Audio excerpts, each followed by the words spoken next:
ಮತ್ತೊಮ್ಮೆ ನಮ್ಮ ಆಫೀಸ್ ಅಲ್ಲಿ ಚವರ್ಲೆ ಕ್ರೂಸ್ ಬಂದಿದೆ 2.0 ಆಟೋಮೆಟಿಕ್ ವೇರಿಯಂಟ್ ಡೀಸೆಲ್ ಬರುತ್ತಿದ್ದು ಇದ್ರದ್ದು ಡೀಟೇಲ್ಸ್ ತಿಳಿಸಬೇಕಂದ್ರೆ 2011ನೇ ಮಾಡಲು ಥರ್ಡ್ ಓನರ್ ಆಗಿದೆ.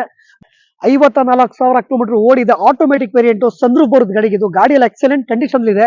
ಔಟ್ಲುಕ್ ಎಲ್ಲ ನೋಡಬಹುದು ನೀವು. ಗಾಡಿ ಎಲ್ಲ ಎಕ್ಸಲೆಂಟ್ ಕಂಡೀಷನ್ ಅಲ್ಲಿ ಇದೆ.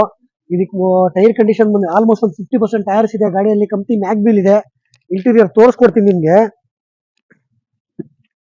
ಇದಕ್ಕೆ ನಿಮ್ಗೆ ಗಾಡಿ ಬಂದು ಬಟನ್ ಸ್ಟಾರ್ಟ್ ಬರುತ್ತೆ, ಪವರ್ ಶೇರಿಂಗ್ ಬರುತ್ತೆ, AC ಬರುತ್ತೆ, 4 ಪವರ್ ವಿಂಡೋಸ್ ಬರುತ್ತೆ, ಮಿರರ್ ಫೋಲ್ಡಬಲ್ ಬರುತ್ತೆ, ಮಿರರ್ ಅಡ್ಜಸ್ಟಬಲ್ ಬರುತ್ತೆ. ಮತ್ತೊಂದು ಆಂಡ್ರಾಯ್ಡ್ ಟಚ್ ಸ್ಕ್ರೀನ್ ಸಿಸ್ಟಮ್ ಇದೆ ಗಾಡಿಯಲ್ಲಿ. ವಿತ್ ಸನ್ರೂಫ್ ಬರುತ್ತೆ. ಇದು ಪ್ಯೂರ್ ಲೆದರ್ ಆಪೋಲಿಶನ್ ಸೀಟ್ ಕವರ್ಸ್ ಇದೆ. ನಿಮ್ಗೆ ಬ್ಯಾಕ್ ಸ್ಪೇಸ್ ತೋರಿಸ್ಕೊಡ್ತೀನಿ ನಿಮ್ಗೆ. ಮತ್ತೊಂದು ಆಟೋಮೆಟಿಕ್ ವೇರಿಯಂಟ್. ಇದು ಆಟೋಮೆಟಿಕ್ ನೋಡ್ಬೋದು ನೀವು.